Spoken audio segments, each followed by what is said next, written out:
Hello and welcome. Today I'll demonstrate how to convert OBJ format to OFF using MiConvert's free online tool. Let's begin. Start by searching OBJ to OFF converter on Google. MiConvert.com should appear as one of the top results. Click to open it. This is the dedicated OBJ to OFF conversion page.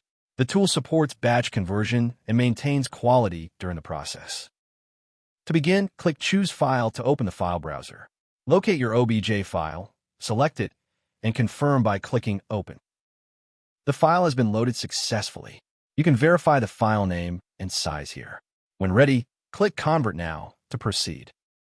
The conversion engine is processing your file. The progress indicator shows the current status.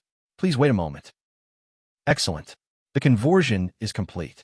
Click Download to save the resulting OFF file to your local drive. Thank you for watching. For more file conversion tools, visit MiConvert.com. Please subscribe to our channel for future tutorials.